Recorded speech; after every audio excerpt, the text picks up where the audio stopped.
자, 이제 정부에게 이어서 재정운영표 보도록 하겠습니다. 이 재정운영표는 기업회계에서 손익계산서에 해당하는 대응되는 항목인데, 자, 손익계산서랑 가장 큰 차이가 기업회계 손익계산서는 수익에서 비용을 빼가지고 이익을 구하는 반면에 재정운영표는 어떻게 한다? 거꾸로 비용에서 수익을 빼가지고 순원가를 구하게 되죠. 자, 항목 기업회계가 매출액, 판관비, 영업수익, 그 다음에 영업의 손익, 당기순이익 이런 항목을 쓰는 반면에 재정운영표는 항목이 다른데 그 항목을 어떻게 일단 기억을 하셔라. 자, 계산문제 풀기 위해서 이것부터 알아야 된다. 자, 사물함을 어떻게 나눠줬었는데 자유롭게 프리하게 배분했었는데 이게 다툼이 생기니까 돌아가면서 쓰자 해서 순환한 결과가 이렇게 됐더라. 자, 이건 국가회계고 지자체회계는 여기서 두 가지가 차이가 난다고 그랬죠. 지자체회계에서는 자, 우리 메신저의 프로필 사진, 프사, 예쁜 건 이게 이제 비교환 수익인데 비일, 비제 하더라. 자, 그래서 국가회계, 자, 프로그램. 가장 먼저 프로그램 순원가에서 시작을 하고요. 이 프로그램 순원가는 기업회계에서 일종의 매출총이익하고 대응되는 개념이죠. 자, 매출총이익은 매출액에서 매출 원가를 뺀 거지만 프로그램 순원가는 거꾸로 수익에서 비용을 빼는 게 아니라 비용, 프로그램 원가에서 프로그램 수익을 뺀 거다. 자, 이때 프로그램 원가는 다른 프로그램에서 배부받은 원가가 있으면 더하고 다른 프로그램에 넘겨준 배부한 원가가 있으면 그건 빼준다.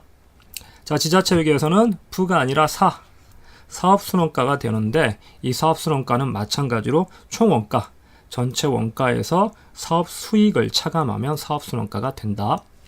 자, 기업회계에서는 판관비에 해당하는 항목, 자, 관리운영비인데, 자, 이 관리운영비는 기관의 여러 정책이나 사업활동을 지원하는 비용, 일종의 판관비에 해당하는 항목이고요.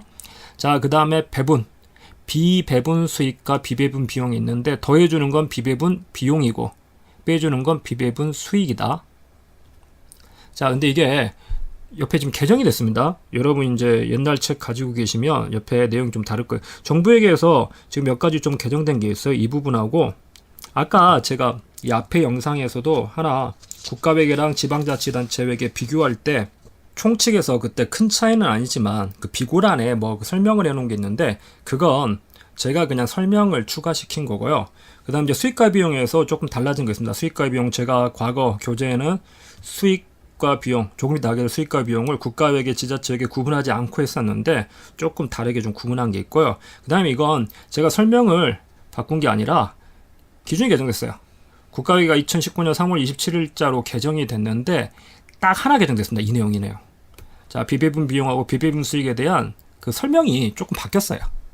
근데 이게 뭐 내용이 바뀌었다고 하긴 그러고 설명이 옛날에는 저 비배분 비용을 뭐라고 했었냐면 자, 뭐 투입한 비용 중 프로그램과 직간접적인 대응 관계가 없거나 프로그램에 배부하는 것이 합리적이지 아니한 비용. 그러니까 과거에도 뭐라고 그랬냐면 프로그램하고 직접적인 관계가 없거나 거기에 배부하는 것이 합리적이 않다 이랬는데 이걸 좀 간단하게 자, 국가실적에서 국가회계 실적 발생한 비용 중 프로그램에 그냥 대응되지 않는 비용은 다 비배분 비용이다 이렇게 하고요. 그다음 수익 중에서도 과거에는 뭐라고 그랬냐면 저기에 대해서 프로그램과 관련 없이 발생하거나 프로그램 외의 업무로부터 수익이라고 그랬는데 그냥 비배분 수익도 프로그램에 대응되지 않는 수익. 크게 뭐 의미가 바뀐 건 아니고요. 표현이 조금 수정됐습니다. 표현이죠. 다른 데서 쓰는 표현하고 좀 일치를 시킨 거예요. 내용이 바뀐 건 아니고요. 자, 그래서 여러분 교재하고 내용이 다르다고 해서 뭐 당황하지 마시고 이번에 2019년 3월에 개정된 내용이니까 그러고요. 자, 그래서 비배분 비용은 더하고 비배분 수익은 빼주면 그게 뭐가 된다? 재정운영 순원가가 되는 거죠. 자, 그 다음에 이제 재정운용 순원가에서 출발해가지고 여기는 이제 환결과 남았죠. 순환결과랑 1. 자, 재정운용 순원가에서 뭘 더한다? 비교환 수익. 비교환 수익을 더해주고요. 지자체에게서는 이 비교환 수익을 뭐라고 표현하더라? 일반 수익으로 표현하고요. 자, 이 비교환 수익이니까 빼주고 나면 그게 뭐가 된다? 재정운영 결과가 된다. 자, 제가 이제 보론 강의에서 말씀드렸지만 이때 이 비교환 수익, 자, 이 비교환 수익에 이건 이제 직접적인 반대급부가 없이 앞에 비배분 비용이나 비배분 수익이 프로그램에 대응되지 않는 수익, 대응되지 않는 비용인데 반해서 이 비교환 수익은 교환하는 대상이 없는 거죠. 그러니까 직접적인 반대급부 없이 발생하는 거. 그래서 지방세나 부담금, 기부금, 무상이전 제재금 등 이런 것들을 말한다. 자, 근데 이때 조심하실 게 어디? 행정형 회계. 통합 관련의 일반회계 및 특별회계 자금에서 발생하는 비교한 수익. 이 행정형 회계. 우리가 저 사업 실제로 행정형 회계랑 사업형 회계 둘로 구분할 수 있는데 행정형 회계는 이게 수익에 해당하지 않고 뭐에 해당된다? 순자산 변동표의 재원의 조달 및 이전으로 가게 돼 있다. 보론에서 했던 얘기죠. 자, 구분하시고요. 자, 그다음 이제 국가는 구분해가지고 국가는 저렇게 이제 프로그램을 다 나열하지 않고 프로그램 수능가를 나열했다가 너무 길어지니까 나열하지 않고 뭐부터 시작한다? 바로 재정운영 수능가부터. 재정운영 수능가부터. 그러니까 순환 결과만 보여주는 거죠. 그래서 풀이 배분하지 않아요, 국가는. 그래서 순, 그 다음에 환, 비교한 수익. 근데 이 비교한 수익에는 뭐가 등장한다? 중앙관서나 기금에는 없는 대가 없이 받는 국가는 뭘 받는다? 국세. 세금이 들어오니까 국세 수익이 등장하고요. 그리고 재정운영 결과가 된다. 자, 수익과 비용. 자, 수익과 비용을 인식하는 원칙 뭐에 따라서 표시한다? 옛날에는 현금주의였지만 국가회계가 도입되면서 발생주의 원칙에 따라 표시를 하고, 자, 수익은 자, 국가의 재정활동과 관련하여 재화 또는 영역을 제공한 대가로 발생하거나 직접적인 반대급부 없이 법령에 따라 납부금과 발생한 금품의 순화 또는 자발적인 기부금 수령, 또 비교한 수익도 포함하는 거죠. 이런 것들에 따라 발생하는 순자산의 증가를 말한다. 자, 재화나 영역을 제공한 대가로 발생한다. 뭔가 대가를 주었다. 그러면 그 대가로 받는 건 교환 수익이 되는 거고요. 반대급부 없이 발생하는 수익은 비교환 수익이 됩니다. 자, 저 교환 수익 중에서 프로그램과 대응이 되냐 안 되냐 거기에 따라서 프로그램 수익이냐 아니면 비배분 수익이냐 구분하는 거고요.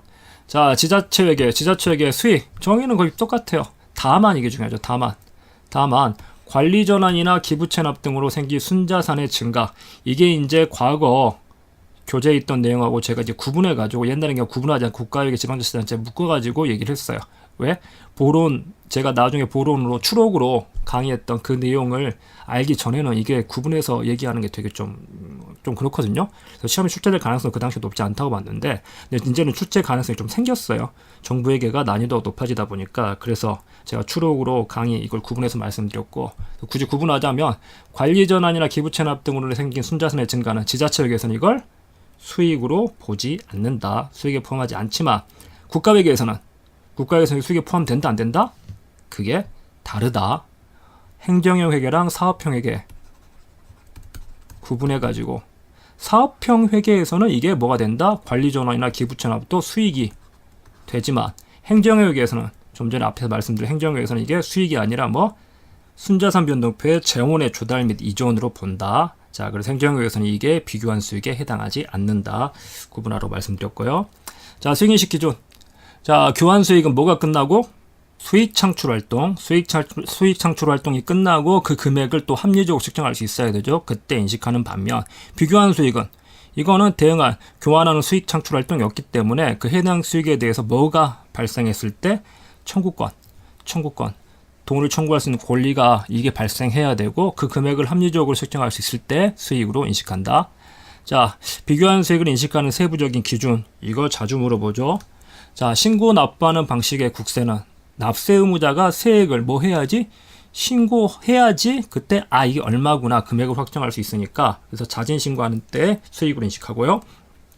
정부가 부과하는 방식의 국세는 또 마찬가지로 이제 이건 신고 납부하는 방식은 의무자가 자진해서 계산해서 신고해야지 확정이 되는 거고, 정부가 부과하는 방식 같은 경우는 국가가 그걸 계산해가지고 알려줘야지, 즉 고지하는 때 수익으로 인식할 수 있죠. 자, 원천징수하는 국세. 자, 이거 구분하라고 했죠. 원천징수하는 국세 같은 경우는 원천징수 의무자가 원천징수한 때가 일단 아니다. 원천징수하는 때가 아니라 그 원천징수한 다음에 국가한테 줘야지 국가가 그 금액을 알 수 있으니까. 그래서 국가한테 신고만 하면 된다. 신고하고 납부도 해야 된다. 신고와 동시에 납부. 그래서 위에 신고 납부하는 방식의 국세는 신고만 하고 납부 안 해도 그때 수익을 인식하는데 얘는 왜 신고랑 납부가 동시에 이루어져야 되냐? 왜? 이건 납세 의무자가 세금을 일단 신고를 했지만 돈이 없어서 못 낼 수 있지만 원천징수하는 것, 원천징수 신고한 다음에 돈을 못 낸다는 건 이건 돈을 떼먹는 거다. 왜? 원천징수하는 건 네 돈을 납부하는 게 아니라 징수해서 그걸 납부하라는 건데, 징수해서 납부를 해야 되는데 돈을 납부를 안 하면 네가 떼먹는 거니까 이건 신고와 납부가 동시에 이루어져야 된다. 자, 4번. 연부연납 또는 분납, 나눠서 낼 수 있는 세금, 나눠서 내더라도 징수할 세금이 확정될 때 그 납부할 세액 전체를 수익으로 인식합니다. 나눠서 낸다고 나눠서 내는 금액, 그 각각을 수익으로 인식하지 않아요. 전체를 한 번에 수익으로 인식하고요. 자, 부담금 수익, 기부금 수익, 무상이전, 제재금 수익. 자, 이런 것들은 좀 전에 말씀드린 청구권이 뭐한 때? 확정된 때. 그 확정된 금액을 수익으로 인식하되, 다만 그게 몰수품, 돈으로 들어오지 않고 다만 제재금 수익 중 벌금, 과료, 범칙금 또는 몰수품으로서 청구권이 확정될 때나 몰수품 몰수한 때 금액을 확정하기 어렵다. 현물 같은 거 받으면 이게 얼마짜리인지 모른다. 그 경우에는 자, 벌금, 과료 또는 범칙금이 실제로 납부된 때, 납부되거나 몰수품을 뭐 했을 때 팔아가지고 처분해가지고 금액이 확정된 때 수익으로 인식할 수 있다. 자, 지방자치단체의 수익의 인식 기준 같습니다. 사실 뭐 교환거래 이렇게 해가지고 수익 창출 활동이 끝나고 합리적으로 측정할 수 있을 때 비교한 거래 마찬가지니까 굳이 뭐 따로 하지 않겠고요. 자, 뭐 비용에 대해서 국가에게 별 내용 없죠. 자, 재정활동과 관련해서 재화 또는 영역을 제공하여 발생하거나 반대급부 없이 발생하는 자원의 유출, 사용 등에 따른 순자산의 감소, 수익이 순자산이 증가한 반면에 비용은 순자산이 감소. 자, 지자체에게 똑같이 순자산의 감소를 말하는데 다만 관리전환 등으로 생긴 순자산의 감소는 비용에 포함하지 아니한다. 자, 비용 인식 기준 마찬가지로 별거 없습니다. 해서 합리적으로 측정할 수 있을 때 또는 여기 또는이라고 되어 있는데 이 또는은 앞에 건 자, 자산이 감소했어요. 자산이 감소하고 금액을 합리적으로 측정할 수 있을 때 또는 자산이 감소하진 않았지만 어떤 의무가 존재할 때, 즉 자산의 감소나 부채의 증가 이런 걸 일어났을 때 그게 금액을 합리적으로 측정할 수 있는 비용으로 인식하는 거고요. 자, 2번 과거에 자산을 인식한 자산의 미래 경제적 효익 감소 또는 소멸, 일종의 뭐 손상차손이 발생하는 거죠. 또 자원의 지출 없이 부채가 발생 또는 증가한 것이 명백한 때의 비용으로 인식한다. 지자체에게도 마찬가지. 좀 표현이 다르긴 하지만 교환거래랑 비교환거래를 나누게 했지만, 자, 교환거래, 자, 반대급부로 발생하는 뭐 급여, 지급 수수료, 임차료, 수수료 유비 이런 것들을 지급하는 조건으로 뭐 민간부문이나 쭉 해가지고 금액을 합리적으로 측정할 수 있을 때, 비교한 거래 같은 경우에 반대급부 없이 발생하는 이런 것들에 대해서 의무가 존재하고 금액을 합리적으로 측정할 수 있을 때 인식한다. 별 내용 아니고요. 자, 자산과 부채 평가 보도록 하겠습니다. 자산과 부채 평가. 자, 자산의 평가에 있어서 자산의 평가 원칙은 뭐다? 취득 원가를 기초로 계산한다. 그래서 이건 기업회계랑 마찬가지로 기업회계에서도 처음에 취득할 때는 뭘 기준으로 하되 원가. 원가라는 건 뭐? 내가 제공한 자산의 공정가치 원가로 측정하되 예외가 4가지가 있었죠. 뭐 금융자산이나 아니면 무상취득, 합병, 그 다음에 생물자산, 순공정가치 이런 식으로 예외가 있었지. 얘도 원칙은 뭐냐면 원가를 기초로 계산하는 거예요. 다만 무주부동산, 주인이 없는 경우 교환, 기부채납 등 무상이면 뭘로 간다? 얘도 마찬가지로 기업회계랑 마찬가지로 이렇게 무상 취득하는 경우에는 공정가액을 취득원가로 합니다. 자, 관리전환 어떻게 기억하셔라? 자, 국가대표 경기, 국대 경기랑 자, 국대 경기는 애들이 게임을 할 때 어떻게 뛴다고 그랬나요? 중무장하고 왜? 공을 세워서 군대 면제받고 이러려고. 하지만 지방 경기 얘들은 어떻게? 천천히 지공한다. 자, 그래서 관리 전환이 무상이면 무장, 장부가액을 취득원가로 하고 유상이면 유공, 공정가액을 취득원가로 한다. 자, 하지만 지자체에게는 전부 공정가액을 취득원가로 합니다. 그래서 지방의 경우는 관리전환에서 유무상 구분하지 않고 전부 공정가액으로 취득한다. 자, 감액손실. 중요한 경우에는 감액손실을 인식하고 뭐 할 수도 있냐면 국가회계는 회복 가능해요. 그렇지만 지자체회계는 감액손실만 인식하고 회복은 할다는 규정이 없다. 그래서 회복 못한다라고 하기도 하고 규정이 없으니까. 근데 규정이 없어도 하면 하는 건데. 자, 어쨌거나 지방의 경우는 감액손실 회복에 대한 규정이 따로 없다. 기억 좀 해두시고요. 자, 유가증권. 자, 모든 평가는 정부에게 의해서 모든 평가는 되도록 어떤 방법을 쓴다? 쉬운 방법을 주로 쓴다. 쉬운 방법. 자, 취득원가. 자, 매입가액에 부대 비용이 있으면 수수료 냈으면 그 수수료는 취득원가에서 빼준다, 더해준다? 이거 옛날에 반대로 해가지고 장난치죠. 부대 비용은 더해하게 되죠. 원가에 더해주고. 자, 뭘 적용한다? 자, 유가증권에 적용하기 쉬운 방법은 개별법, 뭐 선입선출, 평균법 여러 가지 뭐 주식 같은 경우에는 그냥 HTS 켜면 거기에 뭐가 나와 있다? 평균이 계산돼 있다. 그래서 총 매입 단가가 흔히 평단가라고 하는 그 평균 가격이 산출이 돼 있기 때문에 그래서 그 가격 총 평균법을 적용하고요. 자, 기말 평가. 채무증권, 채권 같은 경우에는 뭘로 평가를 해라? 상각 후 원가, 상각 후 취득 원가로 측정하고요. 나머지는 그냥 취득 원가 평가하는 게 원칙입니다. 되게 중요해요. 나머지는 그냥 원가로 평가하는 게 원칙이다. 다만, 자, 이 투자증권을 진짜 투자 목적으로 취득한 게 확실하다. 투자 목적으로 취득, 그러니까 국가나 지자체 같은 경우에는 주식을 살 때 주식이나 채권을 투자 목적으로 사는 경우보다는 어떤 세금을 돈을 원래 받아와야 되는데 돈을 안 내고 버팅기니까 돈 대신 다른 거 압류를 하다 보니까 주식이나 채권을 들고 올 수도 있거든요. 그런 경우가 많기 때문에 그럴 땐 그냥 취득원가로 평가를 하되, 근데 진짜로 투자 목적으로 취득했다 그러면 그때만 예외적으로 뭘로 평가한다? 공정가액으로 평가를 하고요.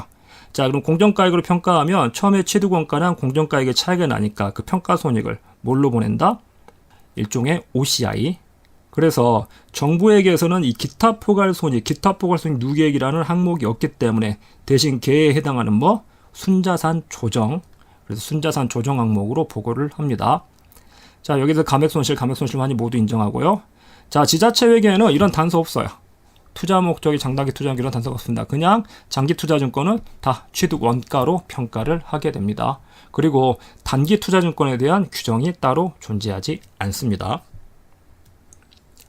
자, 재고자산. 재고자산은 어떤 방법을 적용해서 취득 원가를 산정한다? 가장 쉬운 방법. 뭐?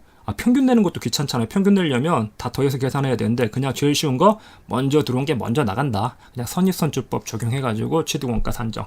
개별법 같은 경우에는 어떤 게 나갔는지 일일이 따져야 되는데 선입선출법은 그냥 앞에서부터 차근차근 나갔다. 선입선출법이 가장 쉽다. 대신에 더 합리적인 방법이 있으면 적용 가능하긴 합니다. 자, 저가법. 저가법을 적용할 때 원재료 외의 재고자산은 순실현 가능가액으로 하고 원재료는 뭘로 한다?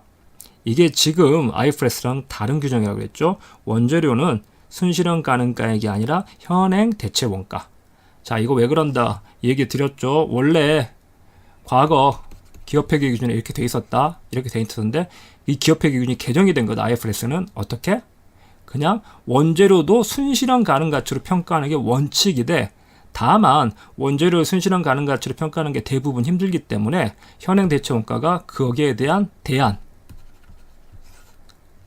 플랜 B가 될 수 있다. 그래서 이 규정으로 바뀌어서 기업회계 기준에서는 원래 원재료도 순실현 가능 가치로 평가하는 게 맞고 대신에 현행 대체 원가가 원재료에 대해서는 최선의 추정치 대안이 될 수 있다 이렇게 돼 있지만 옛날에는 어떻게 됐다? 그냥 이런 거 없이 옛날에는 그냥 얘처럼 원재료는 그냥 현행 대체 원가로 평가를 하게끔 기업회계 기준에 그렇게 돼 있었고 그 당시에 정부회계를 만들면서 그걸 그대로 가져와서 남아있는 규정이다 말씀드렸죠. 자, 압수품이나 몰수품, 압수하거나 몰수했는데 그걸 돈이다 화폐성. 화폐성 항목에 대해서는 소위 말하는 그 시가라는 거, 시가가 대부분 있기 때문에 그 시장 가격으로 평가를 하고요. 자, 비화폐성 자산. 비화폐성 자산은 이게 딱 얼마인지 당장에 안 떨어지면 그걸 뭐 해라? 감정을 받거나 아니면 공정가액을 따로 구해라. 그래서 감정가액이나 또는 공정가액으로 평가를 합니다. 자, 지방자치단체에게서는 저기에 대해서는 규정이 없고, 자, 일반유형자산. 자, 일반유형자산 감가상각을 하는데 감가상각 어떤 방법이 제일 쉽나요? 정액법이 제일 쉽죠. 그래서 정액법으로 생각하고, 자, 지방자치단체에도 마찬가지로 일반유형자산 그리고 또 주민편의시설 뭘로? 정액법으로 생각한다. 국가회계는 주민편의시설은 없죠. 자, 사용수익권. 자, 사용수익권 어떻게 표시한다고 그랬나요? 자산에서 차감해서 차감 항목으로 표시한다. 자, 사회기반시설 같은 경우에는 감가상각하지 않을 수 있다. 자, 관리유지 노력에 따라 용역 잠재력을 유지할 수 있는 뭐 댐이나 도로 이런 것들, 도로가 내용연수가 몇 년이다 한정하기는 어렵고 도로는 계속 쓰겠죠. 계속 유지보수하면서. 그래서 그 경우에는 감가상각을 하는 게 아니라 관리 유지하는 그 유지보수비만 비용으로 인식할 수 있다. 자, 재평가. 국가회계는 일반 유형자산, 사회기반시설 여기에서 자산 재평가를 허용하지만 지자체에게는 재평가 규정이 없다. 자, 무형자산. 무형자산도 무슨 방법으로 생각하되 가장 쉬운 정액법으로 생각하되 내용연수는 원칙적으로 몇 년을 초과하지 못한다? 20년. 자, 부채는 원칙적으로 뭘로 평가한다? 만기에 갚아야 되는 금액. 그래서 만기 상환가액으로 평가를 합니다. 자, 대신에 뭐 현재 가치와의 차이가 중요하면 현재 가치를 평가하는 거고요. 자, 퇴직급여 충당 부채.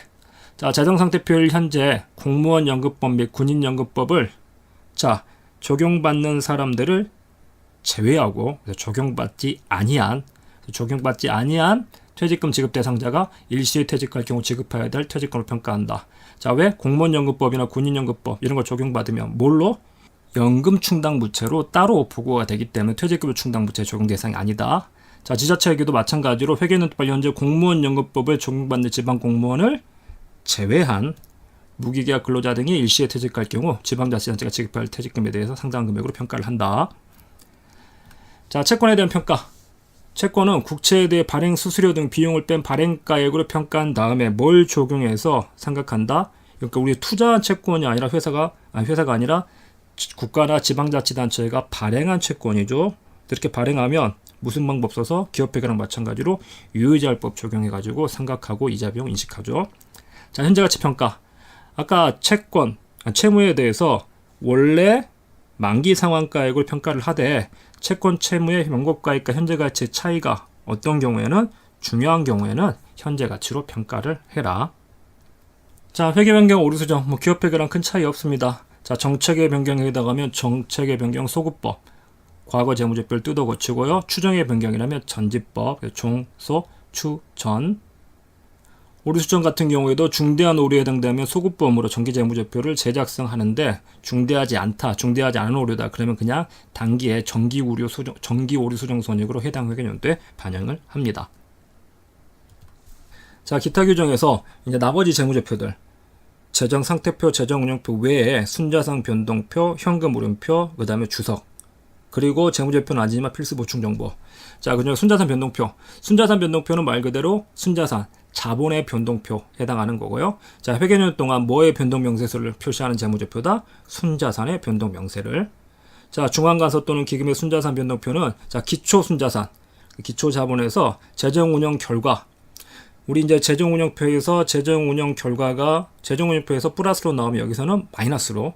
거기서는 이제 비용에서 수익을 빼서 결과가 나오지만 재정운영 결과 결국에는 마이너스 항목이잖아요. 그래서 순자산은 감소시킨 항목이기 때문에 그래서 재정운영 결과를 차감해주고 그 다음에 재원의 조달 및 이전 항목이 있으면 그걸 반영을 하고요. 여기에 이제 순자산 조정에 대한 조정 항목 반영하고 나면 기말 순자산으로 표시가 된다. 자, 국가 같은 경우에는 이 재원의 조달 및 이전이 표시가 안 된다. 왜? 안에서 자기들끼리 재원을 조달하고 이전하는 건 서로 내부 거래로 상계가 돼버리고 그 다음에 아까 행정회계에서 기분 같은 거 받은 거 비교한 수익이 여기 보고가 되지만 그게 국가이익을 합쳐질 땐 어디로 가버린다? 재정 운용표로 가버리기 때문에 그래서 순자산 변동표는 이게 나타나지 않고 저걸 제외한 기초 순자산, 재정 운용 결과, 조정 항목, 기말 순자산 이렇게 구분해서 표시한다. 자, 지자체회계에서는 순자산 변동표 좀 형식이 좀 간단하죠. 그냥 자, 재정 운용 결과 여기에 순자산 변동은 기초, 증가, 감소, 기말 이렇게 기재하고 끝낸다.